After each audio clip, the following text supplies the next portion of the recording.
Broken, and you already know it. You have known for a while, but you are still here. Still holding the broken thing, still trying to make it work. The terrifying part hits different, though. You cannot even explain why. Your hands refuse to let go. Your brain will not allow it.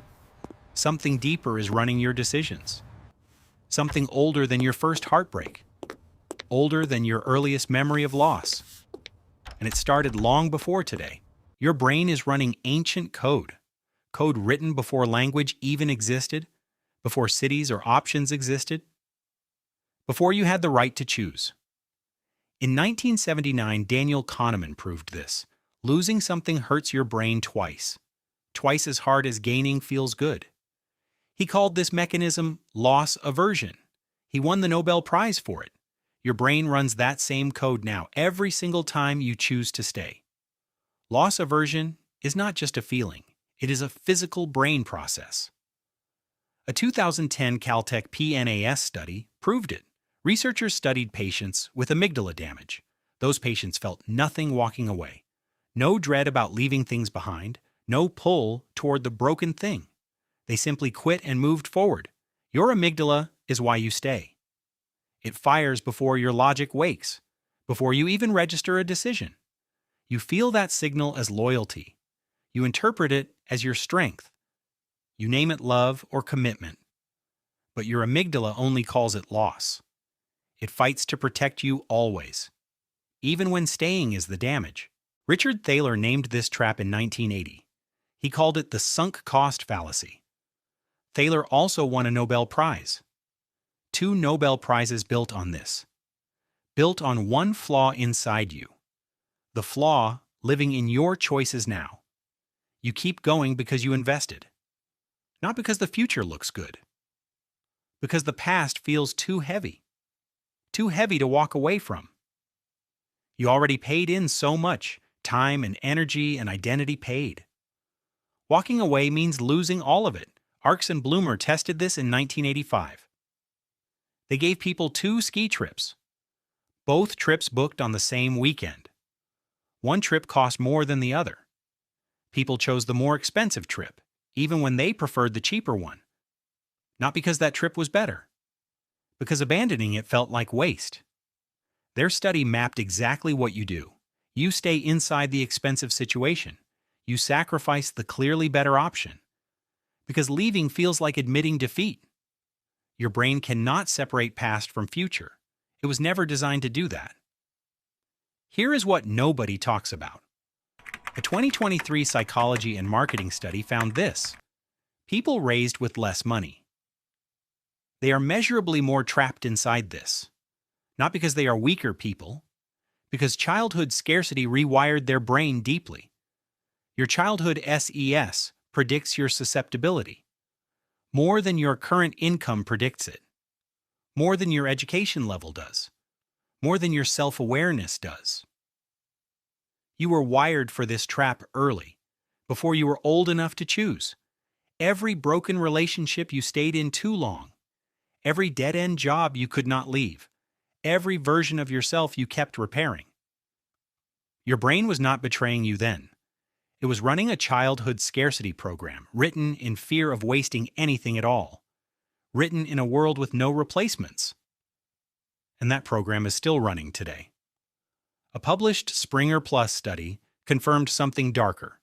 People who repeatedly commit this fallacy, they show higher rates of clinical depression, higher rates of disordered eating patterns. They wait longer before seeking any help. Staying in broken things makes you sicker. Not metaphorically, but clinically sicker. The longer you stay, the worse it gets. And nobody ever told you that part. Stop right here for 1 second. Everything you just absorbed points one way.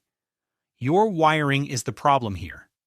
Your past created this trap inside you. But that is only half the truth.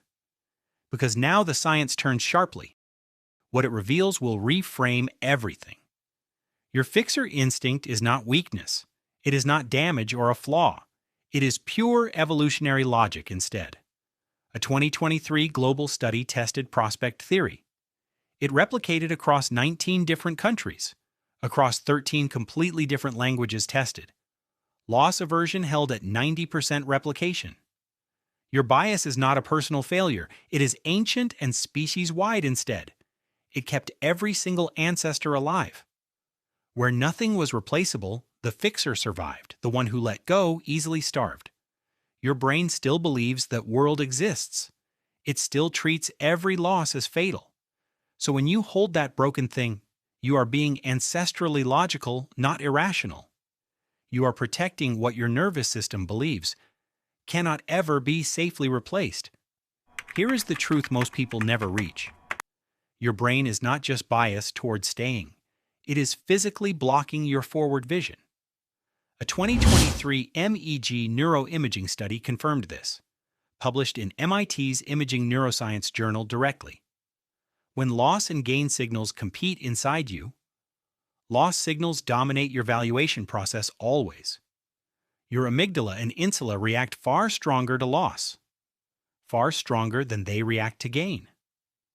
Your brain is literally blinding you forward, blinding you to what replacement could build, blinding you to the version waiting ahead. You're not freely choosing to stay here. You're being held there by biology, by a threat your brain invented itself. And the exit door was always open. So what do you actually do now? You do not fight your brain directly. You never win that fight head-on.